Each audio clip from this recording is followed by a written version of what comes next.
bashimiwe bavuze le 11 de l'année barashimira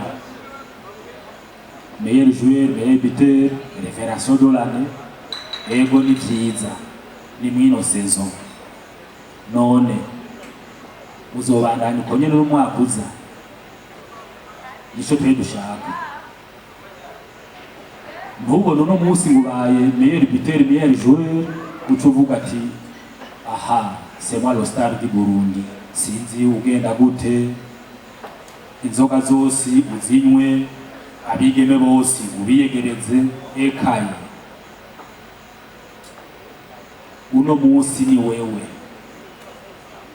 ja rero uvyerekane umwaka uza ati yari accident yanguyeko nari nabikoreye na saison prochaine erekana ivyo nyene niba buri gaha mu Burundi kwabandanya muri Primus League niba buri hanze erekana koko bagutoye ubimerita ntuvuge ngo bilikuwa ni accident tu umetokea bagutoye kubera ubibona ubikwiye Uyo shwa Ngirimana sinarimwa ababatoye mwabumvise baja babigenda bitabamunwa kwa kusema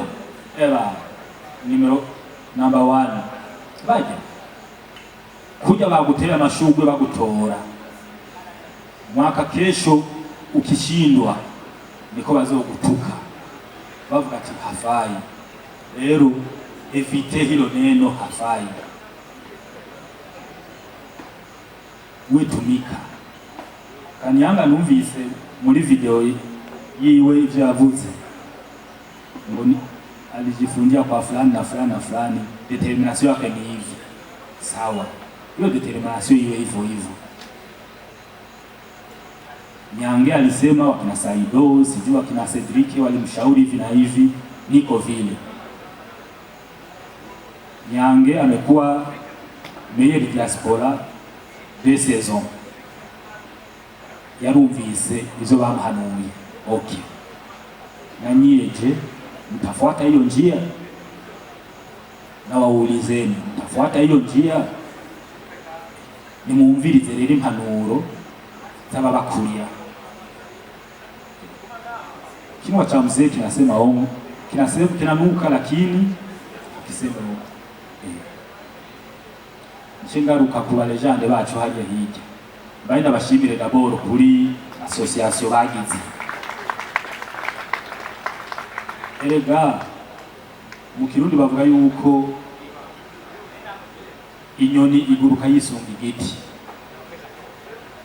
sasa nyie wapeti objectif yenu ni wapi wale malejande hawakupata chance kama nyie mubihe twarimwo sijui kama ni politiki au ni nini nta visibility bagize lakini tunawakubali na tunawaamini kumpira baki Mereke yabi yabajije ngo mbengo kiriya gihe ngo na televiziyo yariho ngo canke iki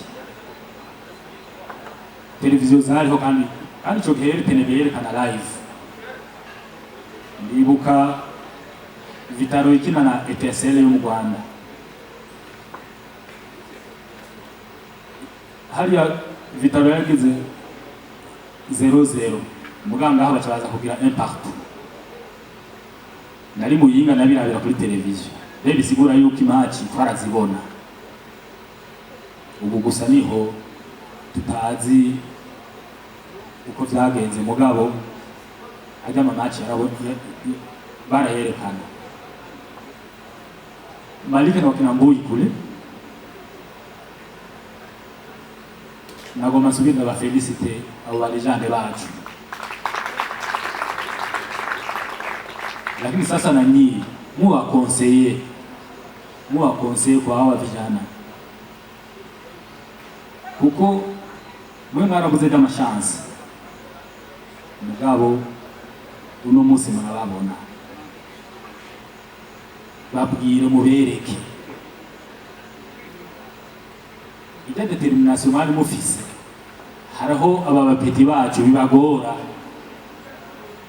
ugasanga baratsitaye buke buke canke na cyane mugabo ni mwebwe mubajeko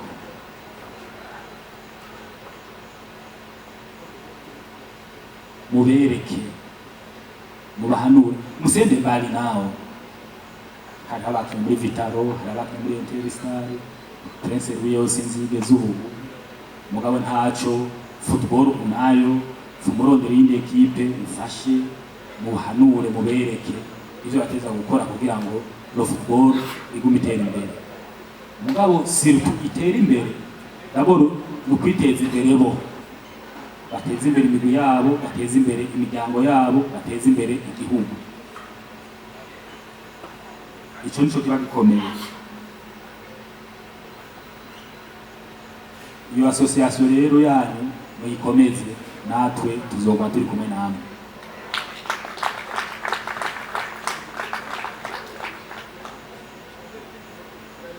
Perezida Dore byashyize ngaha ariko nawe nyene tumushimire na fondation yiwe kuko naho turi muri primus uno munsi ariko hari abandi badufise baduha ivyiyumviro bakaduterera hari ivyiyumviro hari uburyo nabo nyene barashiramo mugabo yansiri primus league niyo ifata lovora kuko iritanga bikwiye aho bageze twongere dushimire na membre d'honneur perezida wa Seno ndazi ko nawe nyene afise uruhara runini mu vy'umupira w'amaguru kuko kuri jewe yarambereye umuco kuva 2008-2009 turi kumwe nuno munsi nkiri muri football gushika aho ndaho ndayitwara nawe nyene afise mu ruhara bisigura yuko muri football cyane cyane iwacu ni intambwe ku yindi ari naco gituma niyo komite executive nshasha igiyeho usanga n'abahora mu yahera barimo bisigura yuko ari continuité naco gituma muri kampanye nagize imbere yuko aba amatora navuze ati ikivugo cy'uwanje ni acheni kazi iendelee kuko turi bamwe twese objectif mu guteza imbere no football hari mu yandi mafederation komite executive nshasha habaye amatora ngira ngo n'umusekreteri mu biro baca birukana bose hakaza abandi bashasha mugabo twebwe siko tumeze kubera dutomoye turi ku murongo hariho abantu bitangaza ntibavyumve ariko ntibavyumve yuko twebwe ariko twubatse kandi ubu bumwe bwacu ubucuti bwacu kumenyekana kwacu nivyo bituma imirimo yacu igenda neza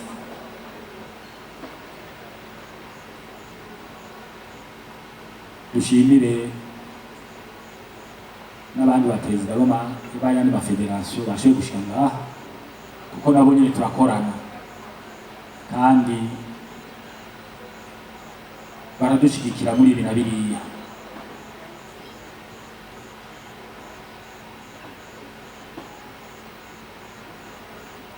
nari kuvuga aho nari guhera mugabo ntaco kuko turafise nta mukuru abura mukuru we ubushikiranganje bwacu bujejwe inkino uno munsi nabishize muri rusange byo kuvuga ati no gushima bien que ari umunsi udasanzwe kuri Primus League mugabo abapartenere utegerezwa kubashimira kandi ukabavuga rero muri Burarudi bavuga ati none ko bariko barashimira benshi twebwe ni habarigane ka twebwe turafise uwo novuga ati ni sponsoriser principal, hariho n'ahandi rero tugenda twikora ko buke buke kugira ngo dushobore guheza. Mu gusozera rero novuga nti subire nshimire Brarudi, ariko nongera ndabasaba ati ku ntambwe mugeze ko kuko nari nabivuze mwongereze. Mu Kirundi bavuga ati ongereze urutoki kugira ngo football igume iryoha, football igume iduga. Hajya tuvuze ati promotion du football n'uburyo ntuvuga promotion wicaye ata buryo washizemo. Twebwe ico tuzokora, tuzobandanya tukora publicité yiwanyu, tubanywere primus n'ibindi mushaka tubikore, kuko mwaba mwabonye ko suva hama habaho na peneri ya primus mu gihugu bakidoga twabuze ibiyeri. Hajya dini manière ou d'une autre, abafana bacu abakunzi banyu ijya nduru bakoma bari mu kibuga, iyo batashe primus baca bazimara, peneri gacishika. Politike ndende haraho muvuga ati n'amadovize n'iki, mugabo baba banyoye kubera primus bayikunda, natwe twayikunda, twabafasha twababwira ati nyabona hari ikinyobwa, nimudufashe rero namwe ibishoboka byose. Ubu nce mvuga nti tunyarutse gusinya amasezerano kugira ibikorwa byose bije mu ngiro binyaruke. Mwarabonye ubushize twakinye atarogo ya primus, kubera iki? Kubera twabonye ko tuba dutangure competition ata amasezerano araba, dushatugura imayo twihuta kugira ngo championnat itangure. No basaba rero yuko mwogira ingufu tukagira ingufu kugira ngo byose tubiheze, hanyuma rekomande zikenewe zikogwe, hanyuma mu kumunani championnat izitangure turi anorme atangorane n'imwe dufise.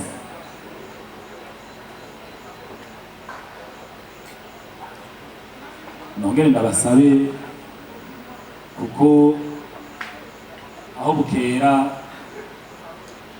uca tuja muri finale ya buri kuke cup, tuzoba turi kumwe kuko twaramaze kuba umuryango. I Buganda tuzoba turi kumwe. Ndabasabe n'ibindi bikombe barashobora kwitegura, barashobora nko gutegura ADG Brarudi Cup, barashobora gutegura Brarudi Cup. Ivyo vyose ni bituma umupira w'amaguru utera imbere, byose ni mwebwe.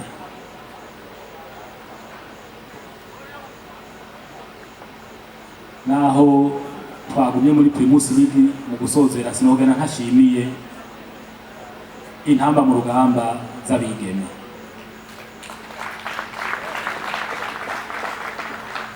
Barakoze ivyo bategeza gukora, kandi mu ndwi imwe zibiri barura indege bagenda muri Coupe d'Afrique des Nations z'abigeme muri Maroc. Nico ni ikintu cyo kwishimira muri football.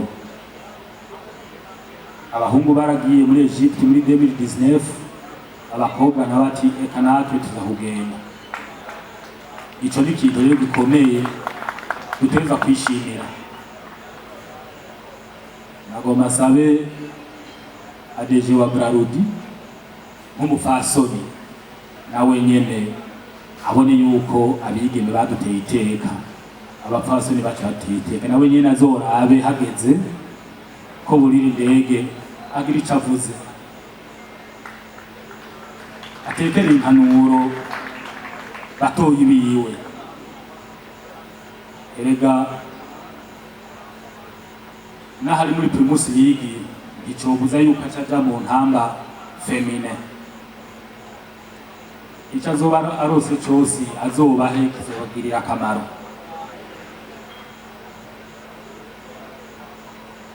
Nagomba rero narukiriza ngaha muga ngaruka ku bakobwa kandi mvuga nti bahora muri Sekafa mu Buganda. Vyari ibihugu ngira bishika ku 10 cyangwa 8 vyahuriyeyo, barakinye finale. Bakina finale Uburundi n'Ubuganda, naho atagikombe twatwaye, ariko barerekanye yuko sigihamana catumye bashika muri Coupe d'Afrique des Nations. Amajambo menshi mu karere yari yaravuzwe ngo twahuye n'ibirema habifai ndo mana tuko qualifié. Ababivuze kandi nibo twaciye dutsindanye. No kuvuga finale yari nzikina Ubuganda n'Uburundi kandi ari bazosirukira Sekafa muri AFCON muri Maroc. Byarerekanye yuko koko muri Sekafa Ubuganda n'Uburundi nibo bari babikwiye.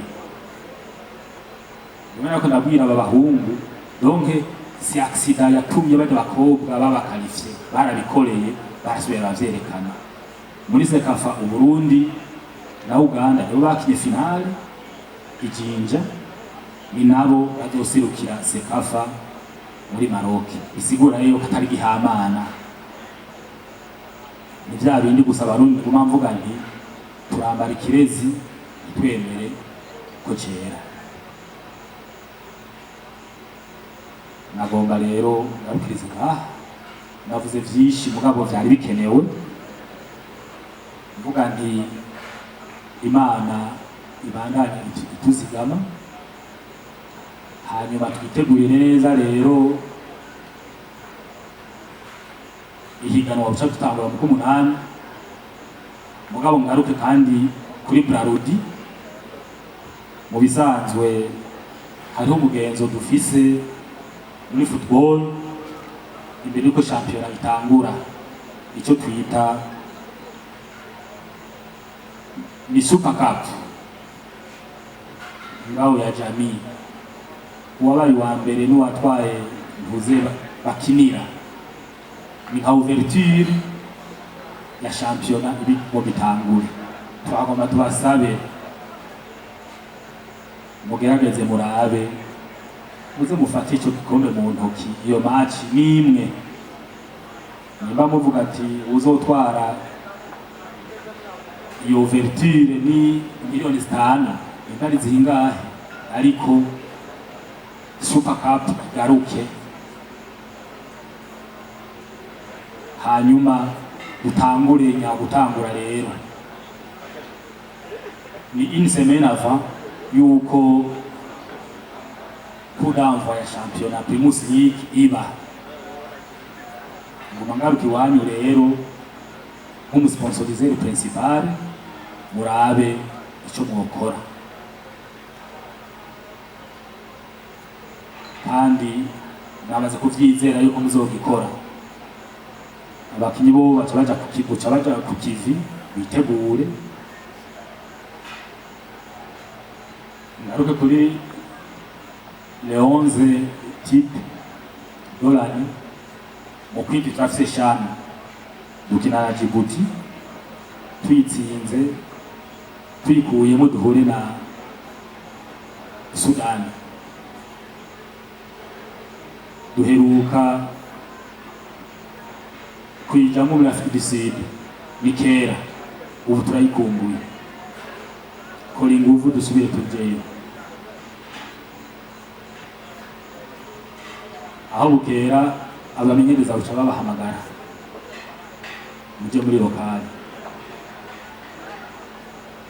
Match ya mbere ni 24 juillet.